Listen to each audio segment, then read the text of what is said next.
Hi guys, welcome back. This is my the second part of repairing my GBA SP.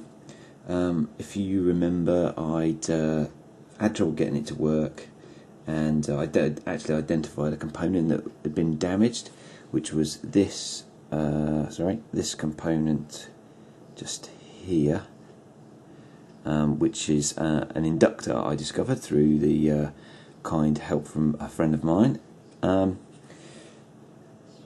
The problem was that I couldn't find an inductor that looked like this tiny square, and I talked to a couple of my friends at work, and they said, well look, if this is a surface mount device, which is why I couldn't find it, and they said, look, they're not the cheapest things or easiest thing to get hold of, so why don't you try it with a normal inductor first and see if that fixes it, and then you can go and get a surface mount one.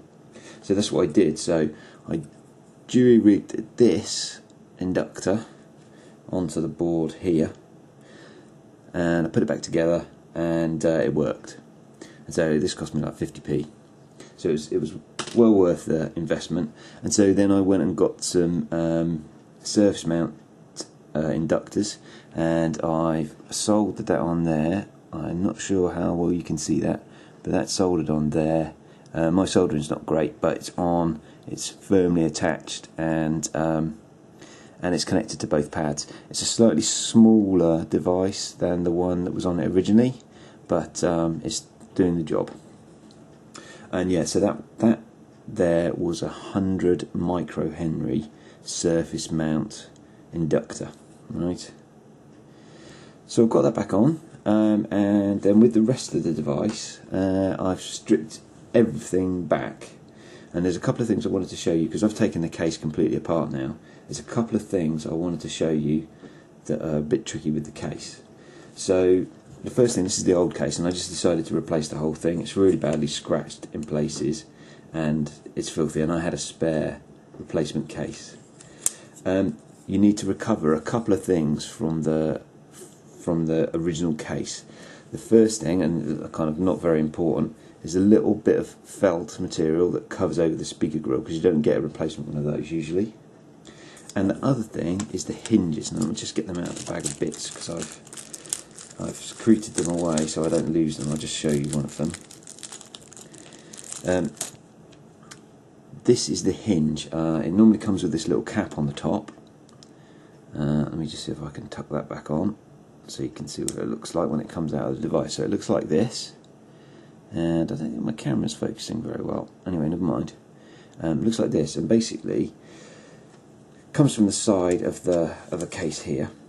And to get them out, you have to, well, don't try to lever anything out of the case, okay? What you need to do is, when you've got the case down to these two pieces and the hinges are still in, you'll have the little caps on this end. It's really, really tempting to think about getting a screwdriver in there and levering it out, but that's not how you get them out. What you need to do is get a Phillips screwdriver that fits just in the hole here, and you need to push, and the back of the hinge inside the case has got a little screw inside it, and you can push on the push the Phillips head screwdriver onto there, and you have to push really hard, and it gives two clicks. The first click is this coming loose, is the cap coming loose from the edge of the case, and then you have to push it even harder to get the actual hinge out. And the reason I haven't recorded doing that is because whenever I do it, I have to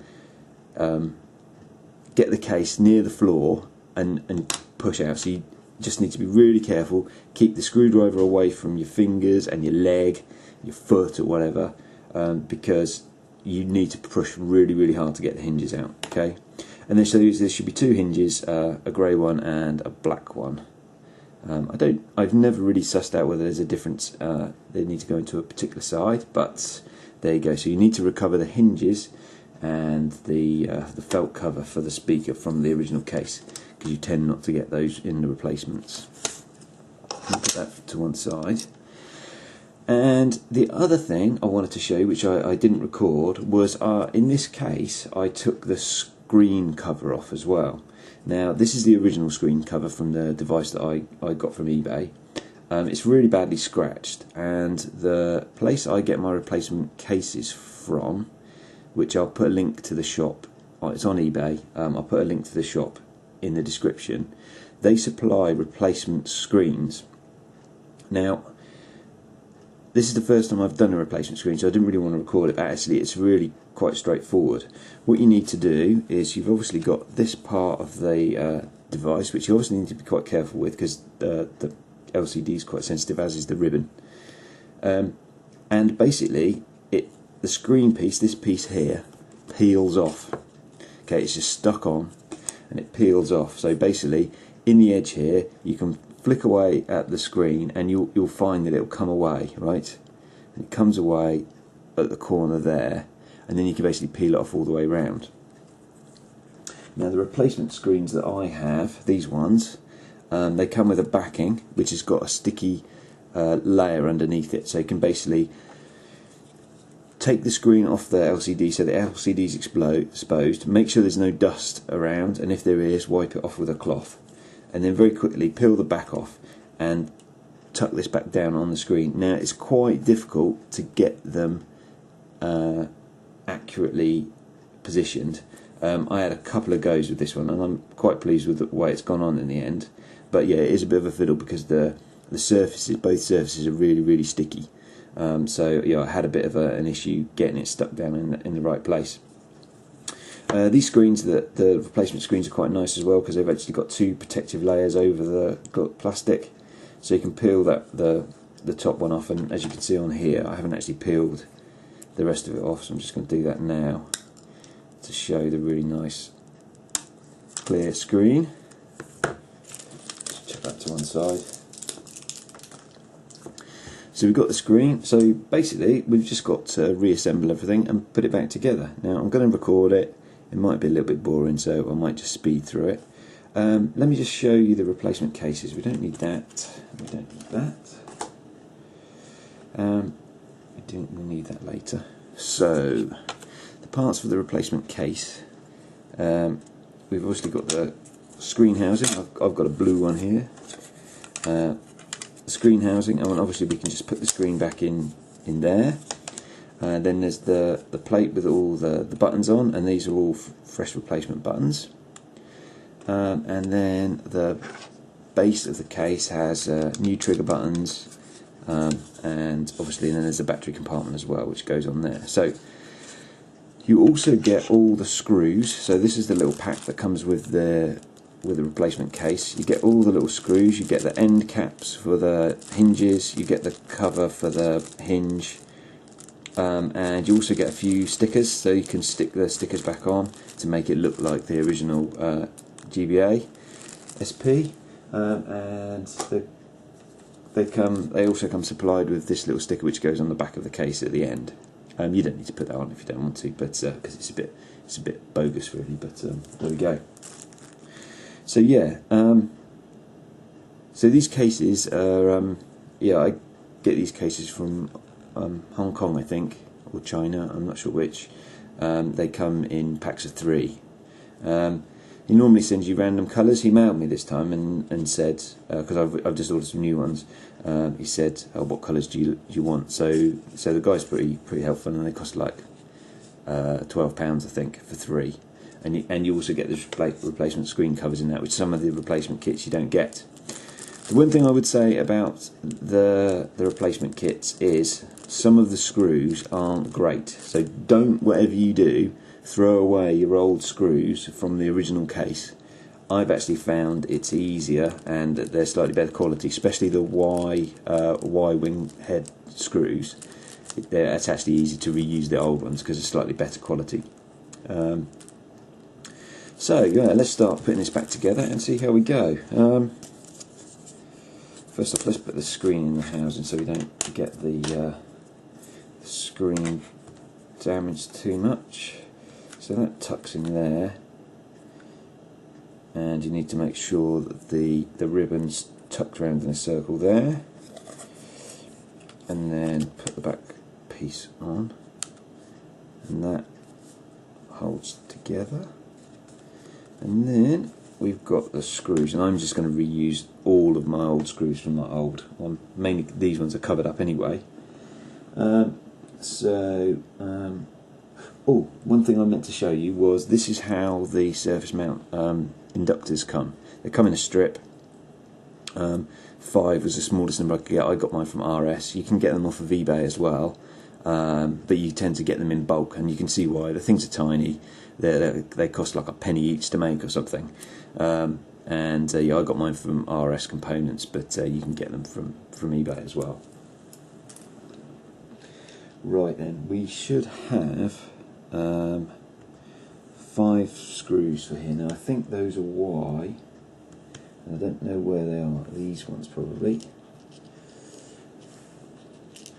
God, these screws are so fiddly. So let's get my screwdriver. Yeah, okay.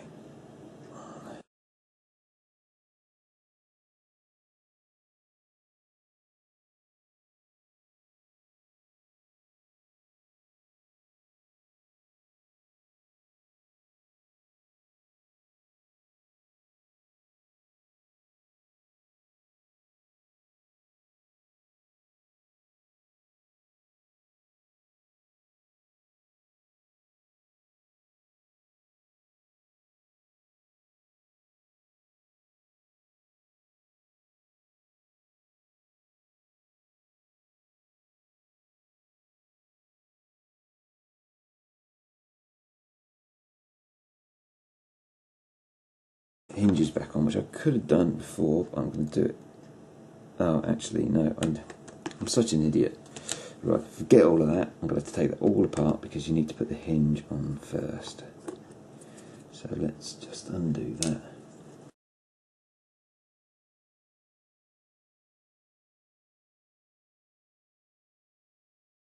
You need to do the hinge first, so let's just take this off. Let's put the screen over there.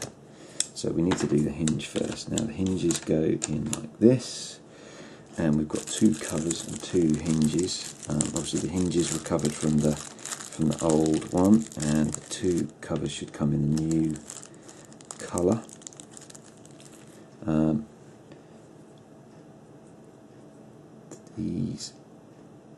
The caps just slide on like that. This one's got a little bit of extra plastic, and then actually the hinges are really easy to get on. Easier to get on than they are to get off. So in theory, we should just be able to push that in. Now I'm gonna have all the keys and stuff falling off now. There we go. So that's that hinge in. Okay.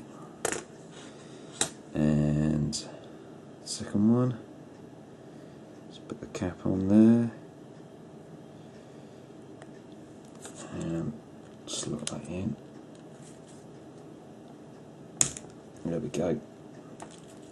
And hopefully this opens correctly. So yeah, it clicks back into that standard spot there where the screen is. And as you can see, we've got the colour coded covers on, which is nice. Right, now we can put the screen back on. So let's put the cover back on the screen. You know what we're doing. Actually, we've got to thread the ribbon through the case like this, and then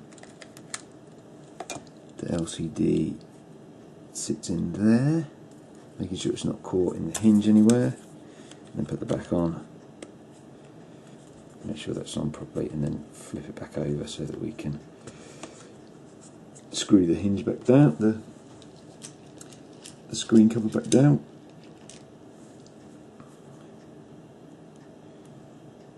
Right, let's just put a couple of these in.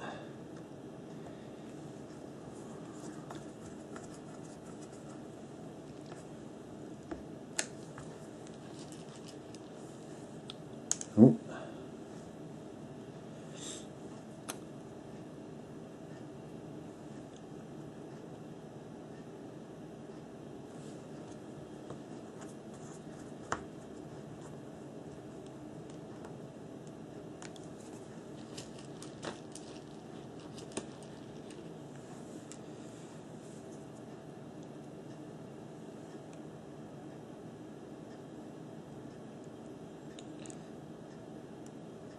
This is a ridiculously fiddly little job, I must say. I'd probably spend more time. Well, in this case, it took me ages to find out what the faulty component was, and obviously soldering it back on was a bit of a... So getting it unsoldered and soldering it back on was a bit of a trial, because I'm no expert solderer at all. If anybody's interested, I just use a very small electric, I think it's an Antec 25 watt soldering iron, mainly so I don't cause myself too much grief. It's not ideal really for this kind of thing, because I think it takes quite a while for the solder to heat up, but it's small, so I know I'm not going to damage too much. Okay, and then we've got to put this piece on, which is the cover for the rest of the hinge. So let's just open that up, and that tucks over like that. If I can get it in there. And it tucks over like that. And if you fold this back, then it screws on underneath the ribbon here. There should be a single screw for that, which I think is a Phillips.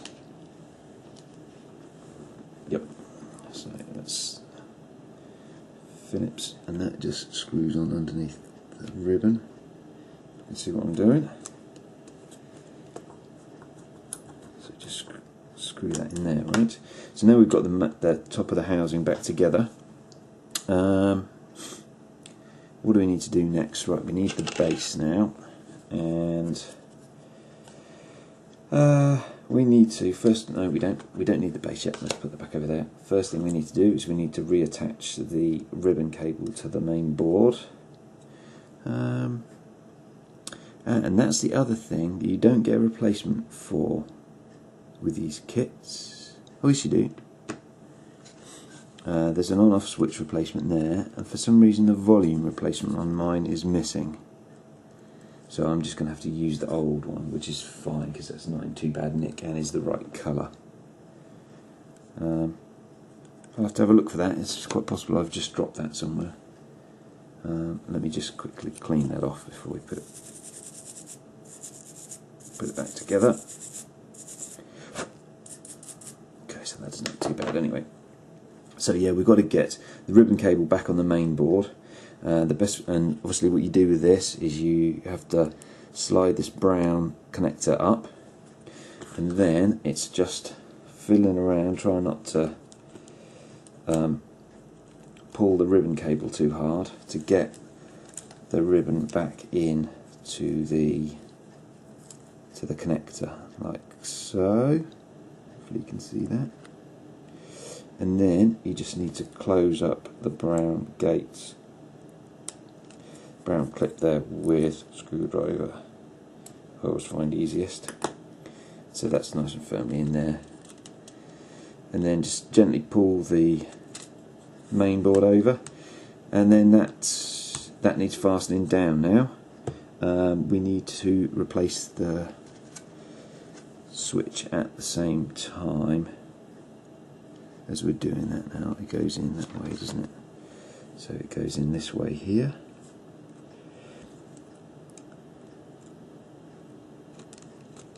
So the switch goes there like that. That's right. So it just needs to screw the main board down. There's 3 screws for that. They're Phillips. No. We've got to do one more thing. We've got to put the speaker back in. Now the speaker goes underneath the main board. Let's just take the switch out. The speaker goes underneath the main board. So let's just put a bit of felt back down. Find the speaker. And that goes this way up. And then onto the main board underneath, and it connects when the main board presses down on it, like so. Okay. Put the switch back in. Make sure we get it the right way up. I think it goes this way. Oh.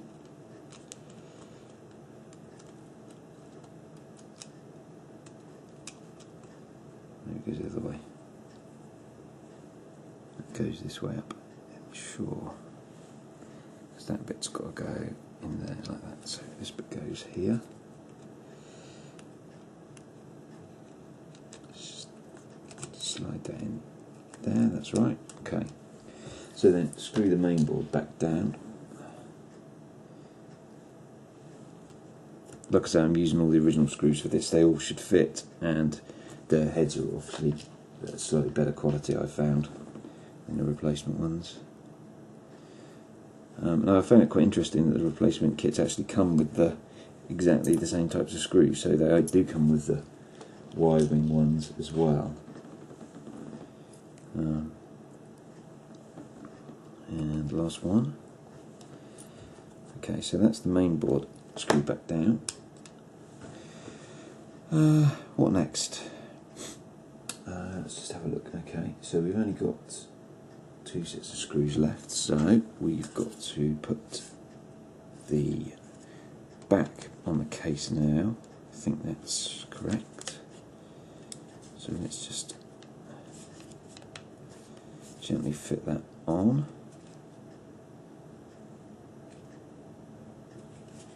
No, I put that on the wrong way. No, that's the right way, isn't it?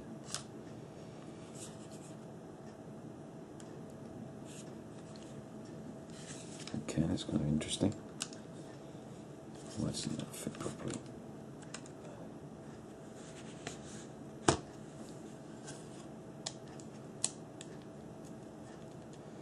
Okay, that goes there, right, so...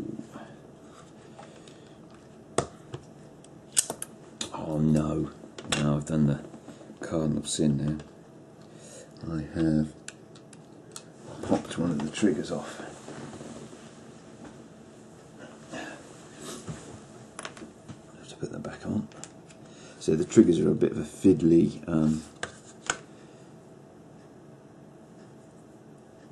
contraption. Basically you have a post with a spring, and I'm not sure which way around it's going to have to go. This way, so this way. Yeah, whatever you do, I would just recommend not knocking these off, because the spring has to go in like this. The post goes through here,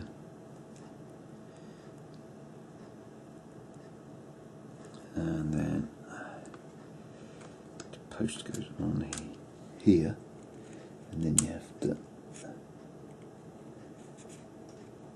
actually, it might be the other way around. No, that's right. That's right, yep. Sorry you can't see, it's my head's in the way, but it's a real fiddle. Tuck this, actually. Probably better off. Oh, for goodness sake. This needs to go in here.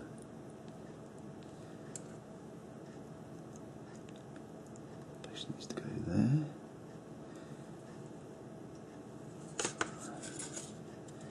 Spring clips under there. There, the post goes in there, and then you spin it around like that to get it in. Just check that's working right. Yep. Okay. So let's try that again, shall we? There's nothing weird in the way. Oh. Okay, so there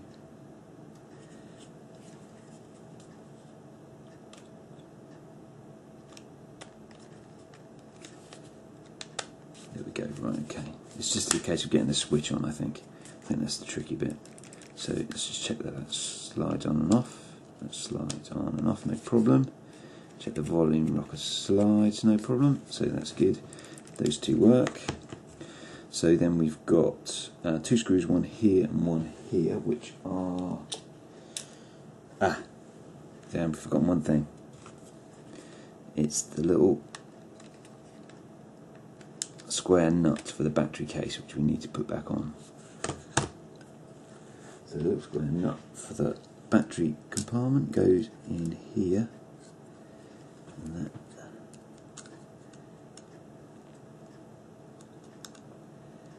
It's always a bit of a fiddle to get back together.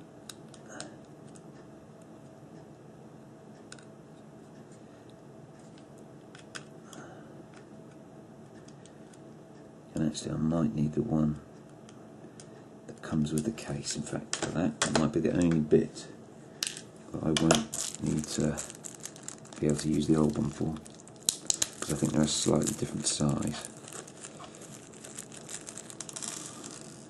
So, oh.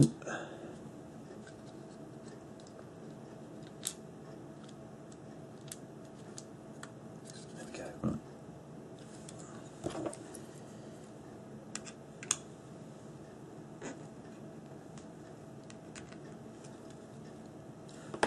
Hopefully that should be in there enough. It's not going to be in there enough. What I will do is let's put it through with the screw from the case. Oh.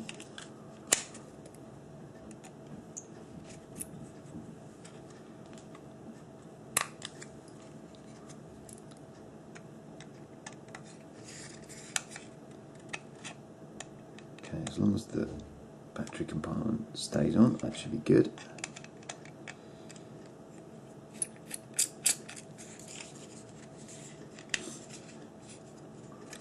Oh, there we go. Whoops. Okay. So let's put this. Have another go at putting this back on.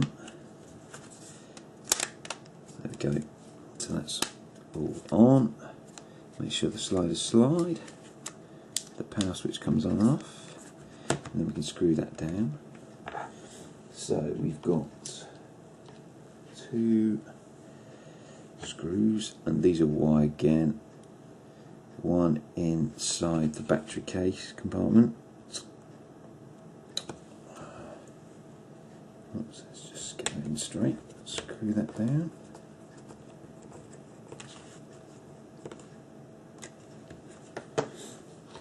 One at the bottom by the cartridge port.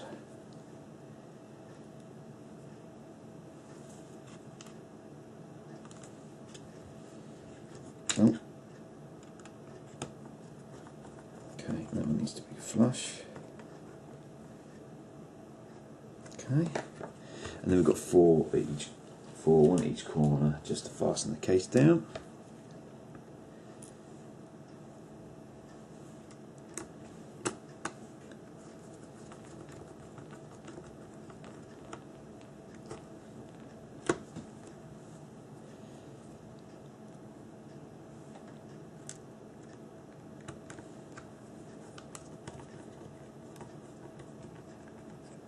And I'll be honest, I should have tested this all before I put it back together, but we shall give it a go, and if we have to unscrew it all to tweak something, we'll do that.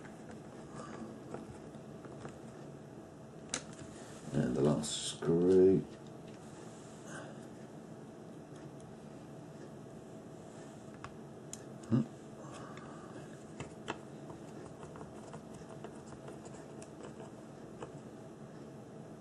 Right, okay, that's on. So, battery cover, screw that down with the fillet. Oops. Okay, that's on tight. And then, moment of truth. Will it power on? Oh, that's not good, is it? Right, okay. Now I've had this happen to me before when I've been testing it, and actually I think the ribbon for the screen is slightly loose. So what I'll do is I'll dismantle it all, well, very quickly dismantle it all, because we're not going to need to do too much. It's the easy dismantling that we've got to do. Take that out, take the battery out.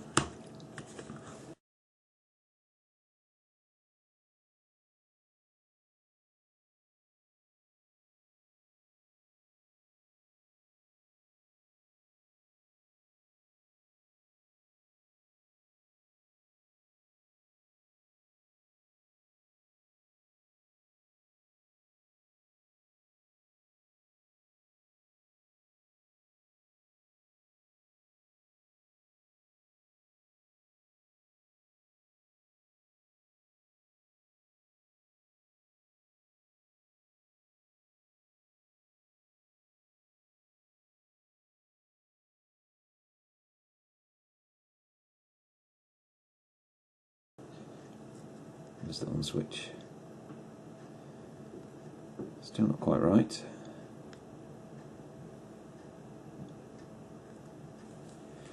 Okay. That's quite annoying.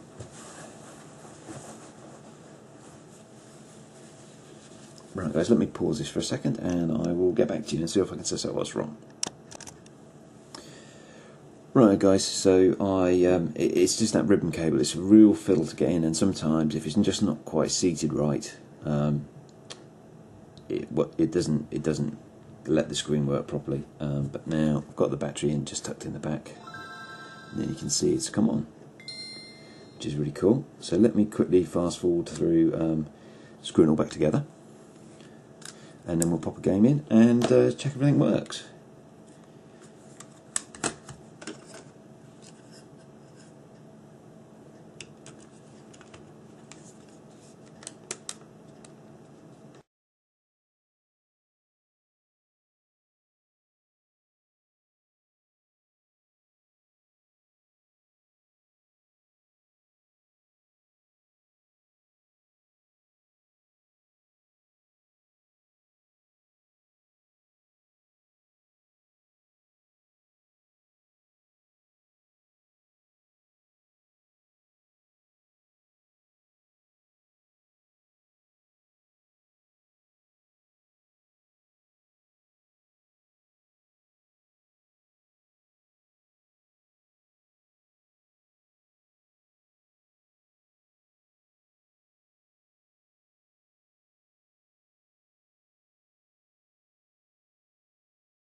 Let's just get a game. This is Santa Claus Jr.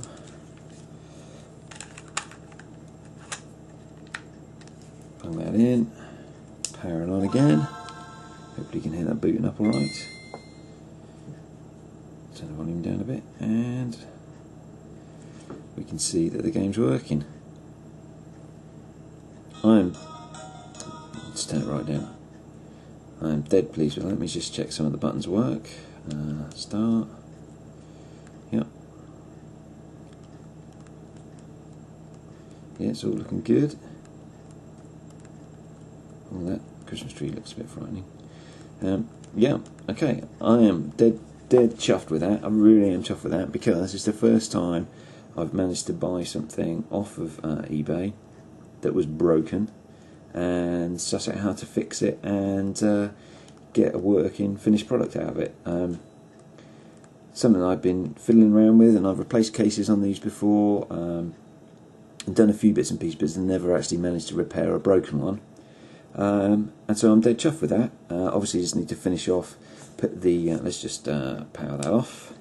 We've got the little fillers for the screen cover, which we can just tuck in now, and yeah, like I say, I'm well chuffed with that. I'm really pleased it's all, I've got it back up and working. Oh, God, these things are fiddly. Well, the whole thing's fiddly. It's a tiny little device at the best of times, and I'm trying to strip it down and put it back together is fiddle. So there we go, there's the finished item. There's one more thing to do, and that is that the replacement case comes with a little Nintendo sticker. So yeah, I have got another project. It should be a fairly straightforward one, but I've got a couple of Nintendo DSi lights, I think they are, both with dodgy touchscreens, and next time I'm gonna have a go at replacing those, and I'm gonna have to do a bit of research, see if I can work out whether I can replace the cases. and hopefully get them up and working. Now I've got my own GBA SP, so I'll probably sell this one. Which way up does the Nintendo sticker go?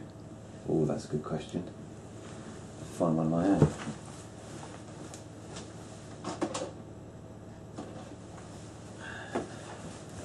Here's one of my own. So it goes up this way.